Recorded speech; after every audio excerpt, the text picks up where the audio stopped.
আমরা যখন কোনো নতুন গাড়ি কিংবা মোটরসাইকেল কিনি তখন সেগুলো কিন্তু বিআরটি এর রেজিস্ট্রেশন থাকে না। এই বিআরটি এর রেজিস্ট্রেশন কিন্তু আমরা আরেকজনের মাধ্যমে করে থাকি, যার জন্য গুনতে হয় এক্সট্রা কিছু টাকা। তবে আপনি চাইলে কিন্তু নিজেই আপনার নতুন মোটরসাইকেল কিংবা গাড়ি রেজিস্ট্রেশন করে ফেলতে পারবেন। বিআরটি এর যে নাম্বার রয়েছে রেজিস্ট্রেশন নাম্বার, সেই রেজিস্ট্রেশন নাম্বার কিন্তু নিজেই নিয়ে ফেলতে পারবেন। সিম্পল অনলাইনের মাধ্যমে আবেদন করবেন এবং এই ভিডিওতে দেখানো ইনস্ট্রাকশনসগুলো ফলো করে নিজেই নিজের নতুন গাড়ি কিংবা মোটরসাইকেলের রেজিস্ট্রেশন করে ফেলতে পারবেন। তো কিভাবে করবেন সেটাই দেখাবো। মূল ভিডিওতে যাওয়ার আগে রিকোয়েস্ট করব ভিডিওটিতে লাইক দিয়ে ভিডিওর পরবর্তী অংশটুকু কন্টিনিউ করবেন। ওকে, আপনি যখন আপনার নতুন মোটরসাইকেল কিংবা গাড়ি কিনবেন তখন কিন্তু আপনাকে কিছু শোরুমস পেপার দিবে। সেই শোরুম পেপারগুলো কিন্তু শোরুম থেকে আপনাকে নিতে হবে।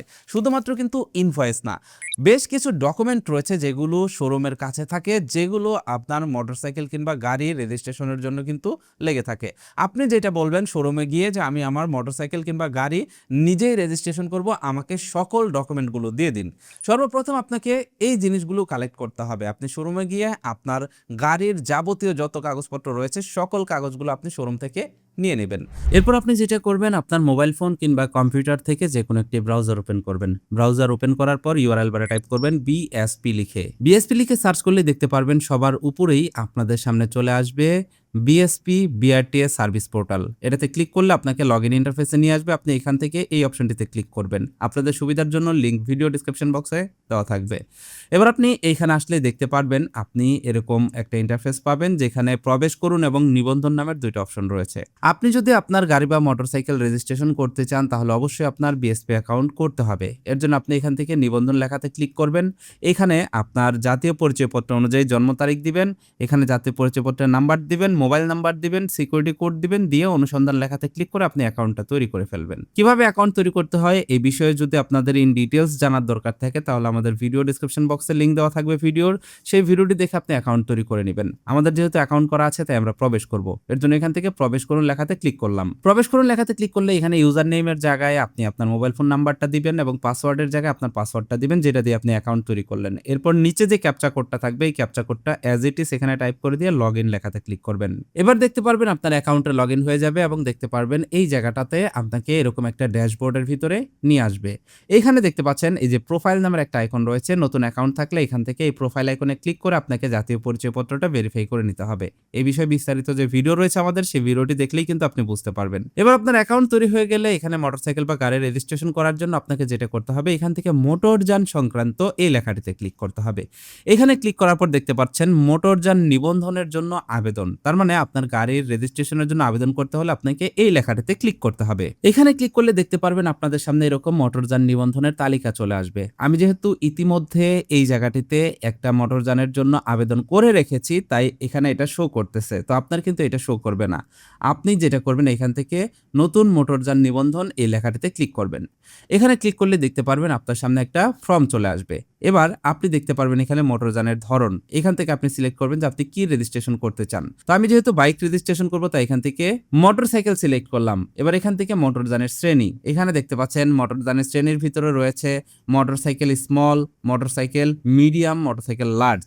মোটরসাইকেল স্মল হলো 1 থেকে 50 সিসি, যেটা বাংলাদেশে এখন নেই।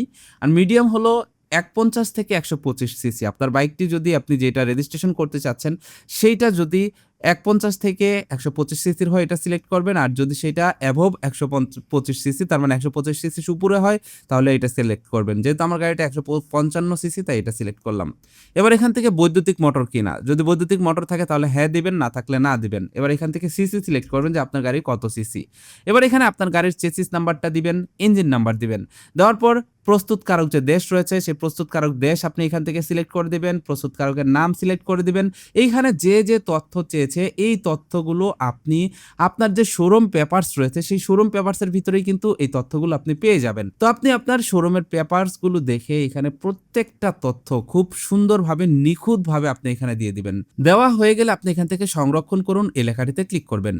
সংরক্ষণ করুন লেখাতে ক্লিক করলে দেখতে পারবেন আপনার সামনে এরকম ইন্টারফেস চলে আসবে, যেখানে লেখা আসবে vehicle registration information successfully save. এবার আপনি যেটা করবেন, এখানে আপনি যে গাড়ির তথ্যগুলো দিলেন এগুলো আবার একটু ক্রস চেক করবেন। ক্রস চেক করতে করতে নিচের দিকে যাবেন, যাওয়ার পর দেখতে পারবেন এখানে আমদানিকারকের তথ্য। এবার আপনার যে শোরুমের পেপারস গুলো রয়েছে সেইখান থেকে নিয়ে আমদানিকারকের তথ্য দিয়ে দিবেন। যেমন এখানে আমার আমদানিকারকের নাম হচ্ছে র্যানকন মোটরসাইকেল বাইক লিমিটেড, তো এখান থেকে আপনি সেটা দিয়ে দিবেন। আপনার যেটা থাকবে আমদানিকারক তার নাম দিয়ে দিবেন এখান থেকে। তারপরে আমদানিকারকের বিভাগ, আমদানিকারকের জেলা, এগুলো আপনি এখান থেকে সিলেক্ট করে দিবেন। দেওয়ার পর নিচে দেখতে পারবেন মালিকানার ধরন, এখান থেকে মালিকানার ধরন আপনার যেটা আপনি সেটা এখান থেকে সিলেক্ট করবেন। এরপর নিচে দেখতে পাচ্ছেন জাতীয় পত্র সংক্রান্ত তথ্য, এই জায়গাটিতে যার বিএসপি অ্যাকাউন্ট থাকবে তার জাতীয় পরিচয়পত্রের ইনফরমেশন থাকবে। এখানে দেখতে পাচ্ছেন টিআইএন সংক্রান্ত তথ্য, তো যদি আপনার টিন নাম্বার থাকে, মোটরসাইকেলের ক্ষেত্রে সাধারণত টিন নাম্বার লাগে না, তো যদি প্রাইভেট কার থাকে সেক্ষেত্রে কিন্তু টিন নাম্বার লাগবে। তো আপনার এখানে টিন নাম্বারটা দিয়ে অনুসন্ধান করে নেবেন। অনুসন্ধান করলেই দেখতে পারবেন এইখানে আপনার ইনফরমেশনের সাথে টিন নাম্বার যুক্ত হয়ে গেছে। এবার মোটর মালিকের তথ্য, এই জায়গাটিতে যার নামে রেজিস্ট্রেশন হবে তার সকল তথ্য সঠিকভাবে দিতে হবে। নাম, পিতার নাম, মাতার নাম, অভিভাবকের নাম, পাসপোর্ট নাম্বার এবং তার অ্যাড্রেস এখানে কিন্তু সঠিকভাবে দিতে হবে। দেওয়ার পর এখানে দেখতে পারবেন সংশ্লিষ্ট বিআরটিএ অফিস, এই জায়গাটিতে চলে আসবে আপনার বিআরটি অফিস কোনটা হবে এবং কোথায় গিয়ে আপনার কাগজপত্র ফিজিক্যালি সাবমিট করতে হবে। এরপর দেখতে পারবেন রিকন্ডিশন কিনা, এটা নো দিবেন। যৌথ মালিকানা কিনা, এটাও আপনি নো দিবেন। যদি যৌথ মালিকানা থাকে তাহলে ইয়েস দিবেন। এরপর মোস্ট ইম্পর্টেন্ট পার্ট, সেটা হলো ফাইল সংযুক্ত করা। এইখানে আপনাকে কাগজগুলোকে অ্যাটাচ করতে হবে সঠিকভাবে, মূলত এই বিষয়টাই সবথেকে প্রধান। এই জায়গাটিতে আপনি শোরুম থেকে যে পেপারসগুলো আপনি নিয়েছেন সেই শোরুমের পেপারসগুলো এখানে সঠিকভাবে আপলোড করতে হবে। তার ভিতরে রেড মার্ক যেগুলো, স্টার মার্ক যেগুলো, এগুলো কিন্তু মাস্ট বি আপনাকে অ্যাটাচ করতে হবে। এটার সুবিধা হলো এইখানে দেখুন একটা নমুনা ছবি দেওয়া থাকবে। আপনি নমুনা ছবিতে ক্লিক করলে দেখতে পারবেন এখানে কাগজের এরকম নমুনা দেখতে পারবেন এবং এরকম একটা কাগজ কিন্তু আপনাকেও দেওয়া হয়েছে শোরুম থেকে। সেই কাগজটিকে আপনি এখানে পৃষ্ঠা যোগ করুন, এই লেখাটিতে ক্লিক করে চুজ ফাইলে ক্লিক করে আপনি সেই কাগজটা এখানে সিলেক্ট করে দিবেন। এখান থেকে আপনি চুজ ফাইলে ক্লিক করে আপনার কম্পিউটার থেকে সেই ফাইলটাকে সিলেক্ট করে দেবেন এবং এখান থেকে সংরক্ষণ করুন, এই লেখাটিতে ক্লিক করলে দেখতে পারবেন ফাইল সাকসেসফুলি সেভড হয়ে যাবে এবং সেটা অ্যাটাচ হয়ে যাবে এই জায়গাতে। এবার আপনি এখান থেকে প্রিভিউ লেখাতে ক্লিক করে চাইলে দেখে নিতে পারবেন আপনার ডকুমেন্টটা সঠিকভাবে অ্যাটাচ হয়েছে কিনা। একইভাবে এখান থেকে দেখতে পাচ্ছেন আদার কাস্টম ডকুমেন্ট, যদি কাস্টম কোনো ডকুমেন্ট থাকে সেটা এখানে দিয়ে দিবেন। তারপরে গেট পাস, এখানে নমুনা ছবিতে ক্লিক করলে গেট পাস দেখতে পারবেন, এরকম একটা কাগজ আপনাকে দিয়ে দিবে, সেই কাগজ আপনি এখানে অ্যাটাচ করবেন। মোট কথা এইখানে যে নমুনা ছবিগুলো দেওয়া আছে সেম প্রত্যেকটা কাগজই কিন্তু আপনাকে শোরুম থেকে দিবে এবং সেই কাগজগুলো আপনাকে এখানে অ্যাটাচ করতে হবে। এখান থেকে ওনার্স এনআইডি দিবেন, ওনার্স স্পেসিমেন সিগনেচার দিবেন এবং এখানে দেখতে পাচ্ছেন sale information for vehicle particulars, এগুলো প্রত্যেকটা ডকুমেন্ট আপনাকে এখানে আপলোড করতে হবে। তো এখানে সকল ধরনের ইনফরমেশনগুলো দেওয়ার পর এখানে আপনার কাগজগুলো, ডকুমেন্টগুলো আপলোড করার পর আপনি এখান থেকে সাবমিট করুন, এই লেখাটিতে ক্লিক করবেন। সাবমিট করুন লেখাতে ক্লিক করলে দেখতে পারবেন the application submitted successfully to concern BRTA office. এখানে দেখুন এই যে উপরের যে আবেদনটা, এটা আমি এইমাত্র সাবমিট করলাম আপনাদেরকে দেখানোর জন্য। এখানে দেখতে পাচ্ছেন submitted to BRTA for preliminary approval. এবার এখান থেকে দেখুন লেখাতে ক্লিক করলে আপনি কিন্তু যে সকল ইনফরমেশনগুলো দিয়ে আবেদন করলেন সেই ইনফরমেশনগুলো কিন্তু আপনি এখানে আবার দেখতে পারবেন এবং এইখানে যে submitted to BRTA for preliminary approval, এই যে লেখাটা, এইটা কিন্তু এটার কারণ হলো যে এখন আপনার আবেদনটা বিআরটিএ কর্তৃপক্ষের কাছে সাবমিট হয়েছে। এবার আপনার সকল ডকুমেন্ট যদি ঠিক থাকে, আপনার প্রত্যেকটা ইনফরমেশন যদি ঠিক থাকে, তাহলে বিআরটিএ থেকে জাস্ট অ্যাপ্রুভ করে দিবে। বিআরটিএ থেকে অ্যাপ্রুভ করে দিলেই আপনি দেখতে পারবেন এই জায়গাটিতে ঠিক এরকম লেখা চলে আসবে, primary approved by BRTA, now you can pay requires fee. তো এইখানে যখন আপনি এটা সাবমিট করবেন, সাবমিট করার পর 1 সপ্তাহ পর্যন্ত আপনি অপেক্ষা করে দেখবেন, 1 সপ্তাহের ভিতরেই এইটা অ্যাপ্রুভাল দিয়ে দেয়।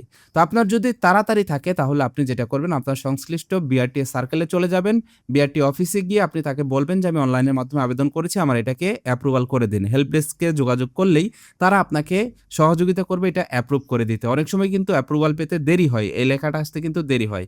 সেই ক্ষেত্রে আপনার যদি জলদি থাকে তাহলে আপনি আবেদন সাবমিট করে তার পরের দিনই বিআরটি অফিসে গিয়ে চাইলে এটা অ্যাপ্রুভাল করিয়ে দিয়ে আসতে পারেন। তো এর পরবর্তী স্টেপ কি সেটা আমি আপনাদেরকে দেখাই। এখানে দেখুন এই যে এর পরবর্তী স্টেপ হলো অনলাইনের মাধ্যমে ফি জমা দেওয়া। যখন আপনার এরকম অ্যাপ্রুভাল চলে আসবে তখন আপনি এইখান থেকে এই অনলাইন ফি জমা, এই লেখাটিতে ক্লিক করে অনলাইনের মাধ্যমে ফিটা জমা দিয়ে দিবেন। অনলাইন ফি জমাতে ক্লিক করলে দেখতে পারবেন আপনার সামনে এরকম ইন্টারফেস চলে আসবে। এবার আপনি একটু নিচের দিকে স্ক্রল করলে দেখতে পারবেন আপনার গাড়ি রেজিস্ট্রেশন করার জন্য কত টাকা পেমেন্ট করতে হবে। এখানে দেখতে পাচ্ছেন আমার সর্বমোট পেমেন্ট করতে হবে 20,900 64 টাকা। এর ভিতরে আমার ডিজিটাল নাম্বার প্লেটের ফি হচ্ছে 2200 টাকা।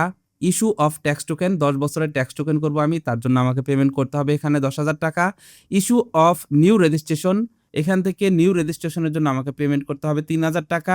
ডিজিটাল রেজিস্ট্রেশন সার্টিফিকেটের জন্য 540 টাকা। কন্ট্রিবিউশন অফ ফাইন্যান্সিয়াল অ্যাসিস্ট্যান্ট ফান্ডের জন্য 1,000 টাকা এবং সাপ্লিমেন্টারি ডিউটি হচ্ছে 981 টাকা। এগুলোর সাথে ভ্যাট যুক্ত হয়ে সর্বমোট 20,964 টাকা আমাকে পেমেন্ট করতে হবে। তো এইখানে আপনি যদি ট্যাক্স টোকেন 5 বছরের জন্য করেন বা 2 বছরের জন্য করেন, সেক্ষেত্রে কিন্তু আপনার এখানে অ্যামাউন্টটা কমে আসবে। এইখানে আপনারা অনেকেই বলতে পারেন যে আমি তো 10 বছরের জন্য রোড ট্যাক্স দিব না, সেই ক্ষেত্রে আমাকে কি করতে হবে? আপনাকে যেটা করতে হবে, এখান থেকে যখন আপনি বিএসপির ফর্মটা পূরণ করবেন, এখান থেকে রোড ট্যাক্সটাকে আপনি কিস্তিতে দিবেন নাকি দিবেন না, এই বিষয়টা যদি আপনি এখান থেকে নো দেন, নো দিলে আপনার এখানে 10 বছরের কিস্তি চলে আসবে বা 10 বছরেরটা পেমেন্ট একবারে করতে হবে। আর যদি আপনি কিস্তিতে দিতে চান তাহলে এখান থেকে অবশ্যই ইয়েস সিলেক্ট করবেন। যখন আপনি ইয়েস সিলেক্ট করবেন তখন কিন্তু আপনি রোড ট্যাক্সটাকে কিস্তিতে দিতে পারবেন, তখন কিন্তু আপনাকে এখানে এটা 10 বছরের জন্য পেমেন্ট করতে হবে না। তো আমি এখানে পেমেন্ট করব, তাই এখান থেকে এই যে দেখতে পাচ্ছেন ফি জমা দিন, এই লেখাটিতে ক্লিক করলাম। ফি জমা দিনে ক্লিক করলে দেখতে পারবেন আপনাকে পেমেন্ট অপশনে নিয়ে আসবে। এবার এখানে শুরুতে আপনি দেখতে পারবেন মোবাইল নাম্বার, এখানে আপনার মোবাইল নাম্বারটি থাকবে, এখান থেকে এটাকে টিক মার্ক দিয়ে দিবেন। টিক মার্ক দিলে দেখতে পারবেন এখানে অ্যামাউন্ট লেখা চলে আসবে এবং নিচে দেখতে পারবেন কোন মাধ্যমে আপনি পেমেন্ট করবেন সেগুলো এখানে চলে আসছে। আপনি চাইলে মোবাইল ব্যাংকিং সার্ভিস উপায়ের মাধ্যমে পেমেন্ট করতে পারবেন, নগদের মাধ্যমে পেমেন্ট করতে পারবেন, যে কোনো ভিসা কার্ড, মাস্টার কার্ড বা সিটি ব্যাংকের যে ভিসা কার্ড, মাস্টার কার্ড রয়েছে সেটার মাধ্যমে আপনি এখান থেকে পেমেন্ট করতে পারবেন। এখান থেকে রয়েছে পেমেন্ট থ্রু বিকাশ, আপনি চাইলে বিকাশের মাধ্যমে পেমেন্ট করতে পারবেন অথবা পেমেন্ট থ্রু ডিবিবিএল, আপনি চাইলে এখান থেকে ডাচ বাংলা ব্যাংকের যে কোনো কার্ড দিয়ে কিন্তু পেমেন্ট করতে পারবেন বা any visa card option select করে যে কোনো ভিসা কার্ড দিয়ে পেমেন্ট করতে পারবেন। তো আমি বিকাশের মাধ্যমে পেমেন্ট করব, তাই এখান থেকে বিকাশ সিলেক্ট করলাম। তার কারণ বিকাশের মাধ্যমে পেমেন্ট করলে এখানে দেখতে পাচ্ছেন সার্ভিস চার্জ 1.5%, আর আমি যদি ভিসা কার্ড দিয়ে পেমেন্ট করি তাহলে 2% আমাকে এখানে সার্ভিস চার্জ দিতে হবে। যখন আমি বিকাশ সিলেক্ট করলাম, এখানে দেখুন আমার সার্ভিস চার্জ যুক্ত হয়ে গেছে 314 টাকা। এবার আমার টোটাল দাঁড়ালো 21,278 টাকা 46 পয়সা।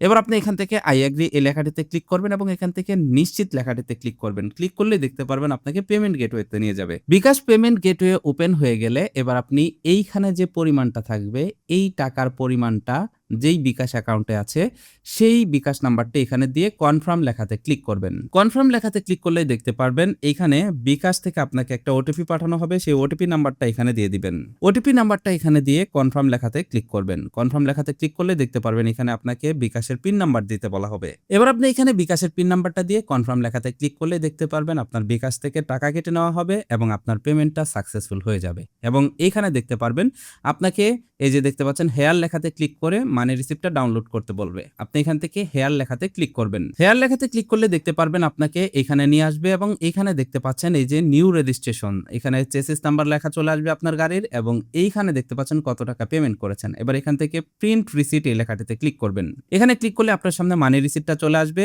এখান থেকে আপনি আপনার মানি রিসিপ্টটাকে ডাউনলোড করে নেবেন। এবার আপনি এখান থেকে আবারও মোটরযান সংক্রান্ত এই লেখাটিতে ক্লিক করবেন এবং এখান থেকে মোটরযান নিবন্ধনের আবেদন এই লেখাটিতে আবারও ক্লিক করবেন। এখানে ক্লিক করলে দেখতে পারবেন এখানে আবারও পেমেন্ট করার পরে submitted to BRTA for final approval এরকম লেখা চলে আসবে।